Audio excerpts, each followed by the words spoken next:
Students, आज हम business study की रिवीजन स्टार्ट करेंगे। First unit, first chapter, business and introduction. Business and introduction, आपने देखा होगा एक ह्यूमन बीइंग दिन में बहुत सारी एक्टिविटीज़ करता है या बहुत सारी एक्टिविटीज़ में बिजी रहता है। जैसे गुड्स को प्रोड्यूस, कुछ लोग गुड्स को प्रोड्यूस करने में लगे हुए हैं, कुछ गुड्स की बाइंग एंड सेलिंग कर रहे हैं, कुछ लोग प्रोफेशन में लगे हुए हैं, कुछ ट्रीटिंग पेशेंट्स हैं या कोई सोशल वर्क कर रहा है। ये सारी एक्टिविटीज़ किसके द्वारा की जाती है? ह्यूमन बीइंग के द्वारा। अब यहाँ पे एक बात ध्यान देने वाली है कि इसमें से कुछ एक्टिविटीज़ तो ऐसी हैं जो हम पैसा कमाने के लिए कर रहे हैं और कुछ एक्टिविटीज़ ऐसी होती हैं जो हमने पैसा कमाने के लिए नहीं करते, सिर्फ अपने मेंटल सेटिस्फेक्शन के लिए करते हैं कि हमें उनको करने से एक सेटिस्फेक्शन मिलती है कि हमने कुछ अच्छा किया है। तो इसी बेस पे स्टूडेंट्स ह्यूमन एक्टिविटीज़ को दो पार्ट्स में डिवाइड किया जाता है, economic activities and non economic activities. Which activities? The main of which activities is to earn money, that is known as economic activities, and those activities whose objective is not earn money only for mental satisfaction, that is known as non-economic activities. अब economic activities के तीन parts होते हैं, यानी कि इंसान पैसा कमाने के लिए या तो बिजनेस करेगा या प्रोफेशन करेगा या एम्प्लॉयमेंट में जाएगा। अब नॉन इकोनॉमिक एक्टिविटीज में रिलीजियस स्पिरिचुअली, जैसे हम मंदिर में गए तो हमें क्या मिला, एक मेंटल सेटिस्फेक्शन मिली, रास्ते में जाते हुए किसी की हमने हेल्प कर दी, वो भी क्या नॉन इकोनॉमिक एक्टिविटी है। किसी भी ने खाना खिला दिया, नॉन इकोनॉमिक एक्टिविटी है। ये सारी एक्टिविटीज सोशल वर्क करना, that is non economic activity. Not economic activity economic activity में डेवलप है हम business. Economic activity three types होती है। फर्स्ट वन इज बिजनेस होता है, business is an economic activity जो डेवलपर बेस पे की जाती है, प्रॉफिट कमाने के लिए जो एक्टिविटीज की जाती है, दैट इज बिजनेस। इसमें production and sale of services होता है। तो यही इसकी कैरेक्टरिस्टिक्स बनती है। ये इकोनॉमिक एक्टिविटी है, इसमें गुड्स एंड सर्विसेज का एक्सचेंज किया जाता है, रेगुलर डीलिंग होनी जरूरी है। फॉर एग्जाम्पल, आपने स्कूटी खरीदा, आपने घर का जरूरी था इसलिए स्कूटी खरीदा और उसको क्या कुछ देर के लिए यूज किया, वो आपको लगने लगा कि खराब हो रही है, उसको सेल करते हैं।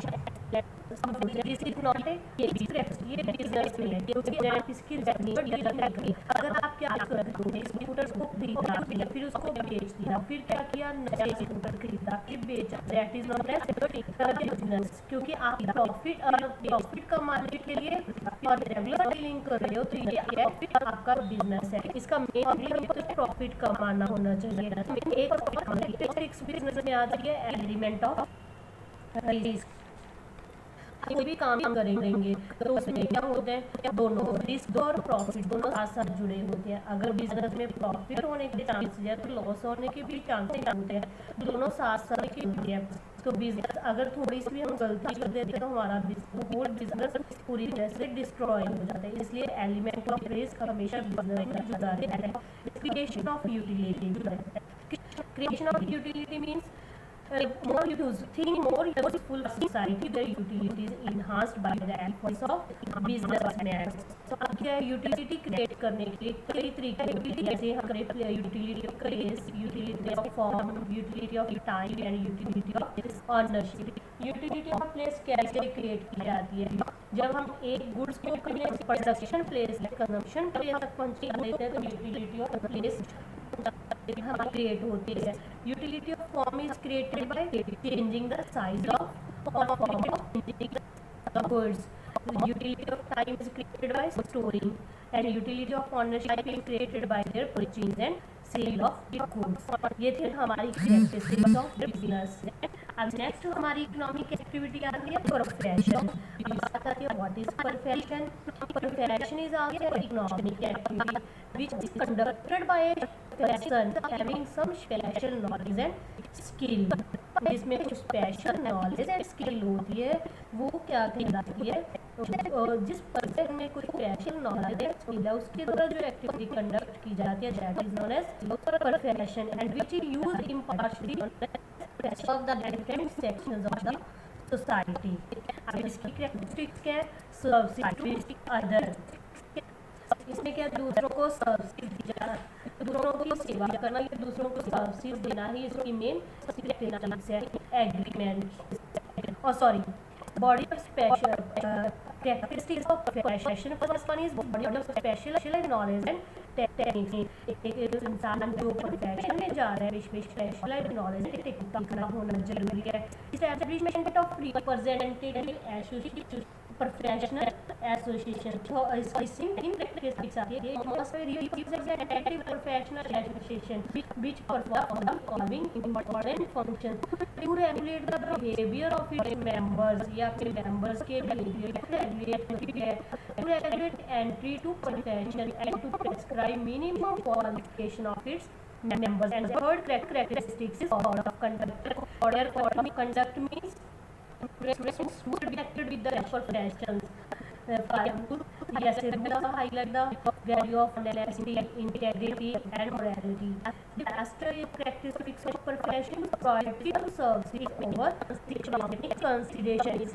पैसे के कंपैरिजन सर्विसेज को पहल दी जाती है, केवल पैसा इसी की वजह से होता है कि एक प्रोफेशनल पीपल की सोसाइटी में रिस्पेक्ट होती है। Next third economic activities employment. What do you mean by employment? It refers to that economic activity under which people work for other, दूसरों के लिए काम करते हैं और उसके बदले में उसको रेम्युनरेशन वेजेस वगैरह मिलती है। इसकी प्रैक्टिस सर्विसेज टू अदर, ये क्या है? First important feature is employment is the services to other.